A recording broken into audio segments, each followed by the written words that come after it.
Fala galera, meu nome é Jorge André, eu sou do Cinecult 23 e hoje eu tô aqui pra falar. A gente entrou em 2020, feliz ano novo pra todo mundo. E em 2020, muitos filmes clássicos, muitos filmes marcantes completam 20 anos, filmes do ano 2000. E hoje eu tô aqui pra falar de um filme que foi marcante porque ele meio que iniciou um novo contexto para os filmes de super-heróis no cinema. Quer dizer, já existia, lógico, da década de 70, o Superman, já depois veio o início do final dos anos 80, início dos anos 90, o Batman, que foi muito aclamado, que teve diretores clássicos como Tim Burton dirigiu Batman Retorno, entendeu? Teve muitos filmes baseados em quadrinhos, teve Conan, teve o Fantasma, Tartaruga Ninja, teve séries de super-heróis. Isso até anos 90, mas depois, a partir dos anos 2000, veio o X-Men, é o filme que eu vou falar hoje, é X-Men, um filme de 2000. Olha como eu era fã, gente, até essa revista aqui do próprio ano 2000 eu comprei, porque na realidade eu sempre fui muito fã de X-Men. Desde o desenho clássico de 92, eu e meu irmão, Zé Henrique, a gente sempre foi muito fã, a gente colecionava coisas, tinha os bonecos, aqui é do filme, A Tempestade. E a gente sempre gostou muito desse universo dos mutantes, a gente sempre viu nossos personagens favoritos. E aí quando a gente soube que ia lançar o filme do X-Men, a gente enlouqueceu, assim, tipo, anos 2000, a gente era pré-adolescente, assim, e naquela época não tinha a internet tão na palma da mão, então assim, pra ver um trailer era mais difícil, talvez só no cinema mesmo, se você fosse ver algum filme, você veria o trailer. E eu lembro da sensação que foi quando eu e ele vimos o trailer pela primeira vez de X-Men o filme, tipo, que a gente via nossos personagens favoritos lá de carne e osso, a gente via eles com igual a Jean com um jaleco branco, a gente começou a pensar que ela poderia ser médica, o Ciclope com um bonezinho, a gente achou que ele era segurança, a gente começou a imaginar coisas assim, não tinha tanto site de cinema, de entretenimento como tem hoje.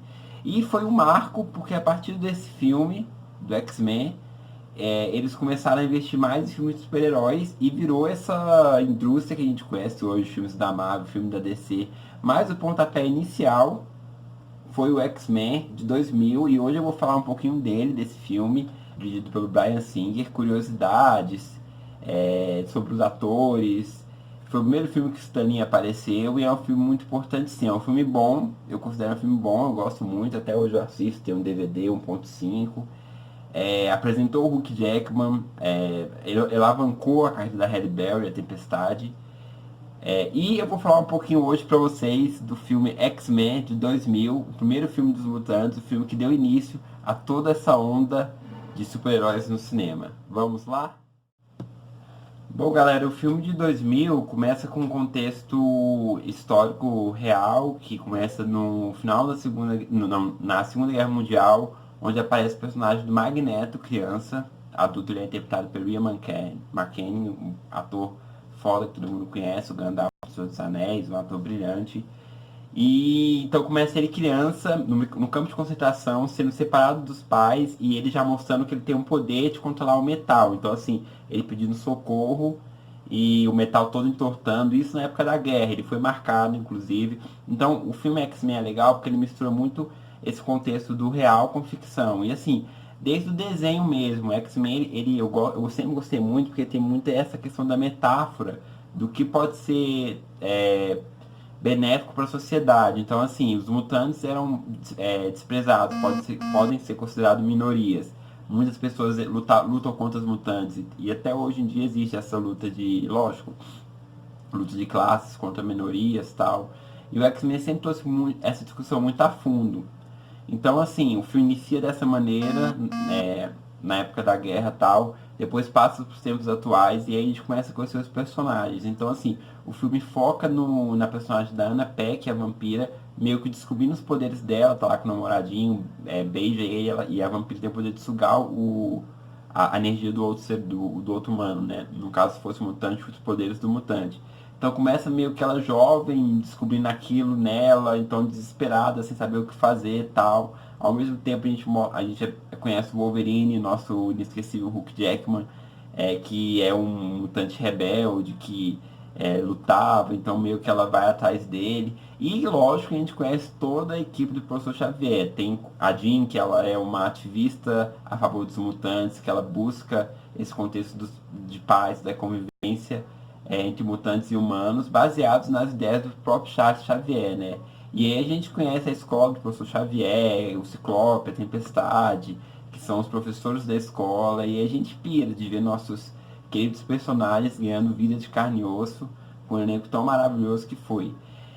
O Magneto e Xavier, como todo mundo sabe, são grandes amigos, mas eles pensam diferente. E no X-Men, o filme, na época, dizem que o contexto todo histórico, o contexto de ideias dele foi inspirado em Malcolm X e Martin Luther King, sendo como o Magneto tinha as ideias do Malcolm X, que eram medidas mais radicais na luta dos direitos dos mutantes. E o Xavier do Martin Luther King, porque ambos são mutantes, ambos são vivenciam aquilo. Só que aí o Xavier ele tinha os modos mais conciliadores para poder encarar essa luta dos mutantes. Então, assim, muita gente comparou o discurso deles, o contexto, justamente ao Malcolm X e ao Martin Luther King, pelas questões das ideias, que ambos tinham um interesse comum, mas querendo voltar mais os direitos para os mutantes. Então, assim, o filme é legal porque tem a questão dos vilões, lógico, né? Que é a trupe do Magneto, que aí tem um Grosso, tem o Dente de Sabre, tem a Mística, que foram vilões, assim, inesquecíveis. É um dos pontos altos do filme, justamente os vilões. Porque são vilões bem introduzidos. Pô, a Mística ficou sensacional, a modelo Rebecca Romijn, depois ela virou atriz também. Quando ela aparecia, tocava uma musiquinha clássica, então assim, às vezes sem aparecer, a gente já escutava a musiquinha dela, e a gente sabia que ela estava por perto, então assim, foram vilões que foram muito bem aceitos e muito bem caracterizados, assim, então é um dos pontos chaves do filme, justamente os personagens e a trama. Bom, galera, no quesito curiosidades, eu vou falar um pouquinho do elenco para vocês, que na realidade, quando foi escalado, o protagonista, Wolverine, né, no caso, um dos personagens favoritos da Marvel, um dos personagens mais queridos pelos fãs, foi meio que tipo um risco. Eles escolheram o Hugh Jackman, ele tinha feito o teste, mas ele não era um ator tão conhecido como ele é hoje, né? Quer dizer, eu acho que X-Men foi meio que abriu as portas para ele em Hollywood. Mas a nível de curiosidade, antes dele ter sido escolhido, escalado para ver o Wolverine, que ficou assim sensacional, ele é o nosso Wolverine, a gente sabe. Mas o Russell Crowe tinha recebido a proposta e recusou. O Viggo Mortensen também tinha recebido, recusou. E até o Jean-Claude Van Damme tinha sido escalado por uns produtores, mas também não sei o que deu. E aí eles conseguiram contratar o ator do Missão Impossível, o nome dele é Douglas Scott. E ele estava fazendo o vilão do Missão Impossível e já tinha assinado para fazer X-Men. Só que durante a filmagem do Missão Impossível 2, ele machucou. E aí, como o X-Men já estava muito atrasado, porque na verdade o filme teve-se a ideia de fazer o filme em 1994. Em 96 eles começaram a produzir o roteiro e até em 2000 se concretizou. Então, assim, eles foram atrás de diretores e tal. O Bryan Singer era um diretor que não era tão conhecido na época, ele tinha dirigido um filme aclamado chamado Os Suspeitos, mas ele é fã dos X-Men, então assim, teve esse cuidado dele conhecer já os personagens, dele conhecer a história. E aí o Hugh Jackman tinha feito o teste para interpretar o Wolverine, mas como o Douglas Scott tinha sido contratado, ele foi descartado. E depois que ele machucou nas filmagens do Missão Impossível 2, eles chamaram as peças de novo o Hugh Jackman, e aí deram a chance para ele, e foi o que foi. O protagonista que todo mundo gostou, um Wolverine sarcástico, um Wolverine animalesco, um Wolverine galã, por que não, né?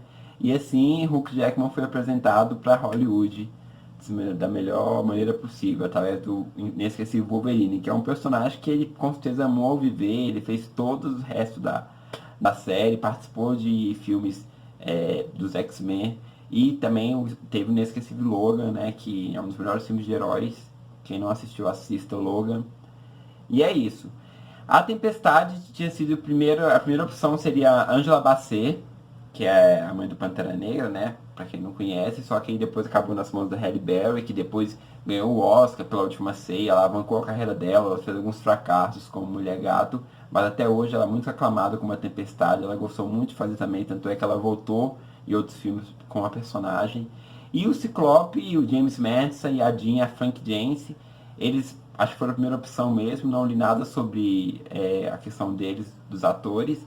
E a Vampira, quem seria a primeira opção foi a Natalie Portman, só que aí não deu certo e eles chamaram a Anna Paquin, que também já era uma atriz mais conhecida porque ela tinha feito um filme quando era criança que foi muito premiado, inclusive ela teve uma indicação, se não me engano, ao Globo de Ouro ou Oscar, e ela já era uma atriz mirim premiada e chamaram ela que também caiu como uma luva. Na época eu vi muita gente reclamando da Vampira, porque no desenho de 92 ela meio que é pau a pau com a Tempestade, no quesito de luta. Quem assiste o desenho sabe o que eu tô falando. Então, assim, elas eram meio que. A Vampira foi pensada como um anjo jovem e tal, pra ter toda a trama. Mas, assim, eu particularmente gostei. Eu gostei da atuação da Anna Paquin. E o elenco mais velho, mais conhecido, justamente era o Xavier e o Magneto, que é o Patrick Stewart e o Ian McKellen, né?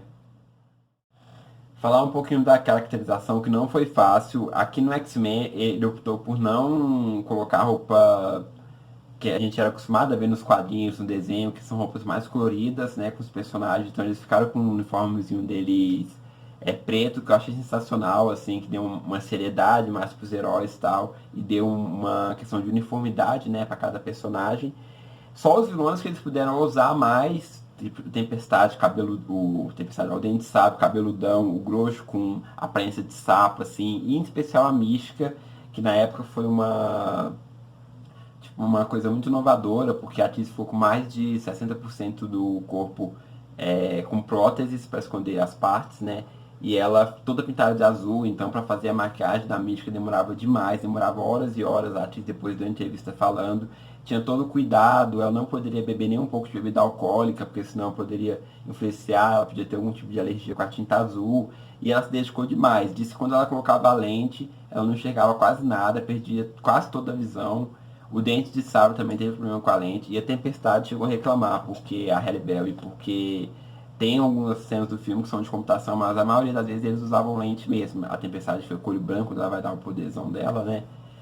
E mais a que mais sofreu nesse quesito foi realmente a Mística, mas deu super certo, porque ela acabou virando uma vilã icônica.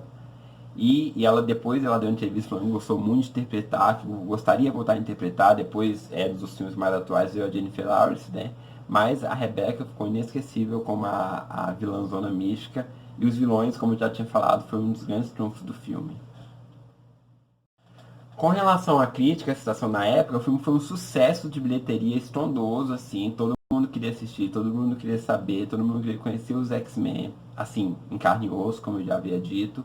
Então, assim, teve continuação, sim, do Bryan Singer. O X2, X-Men 2 é sensacional, tanto um como o dois são filmes espetaculares dos mutantes, tem a questão da história que é muito envolvente, tem a questão dos personagens.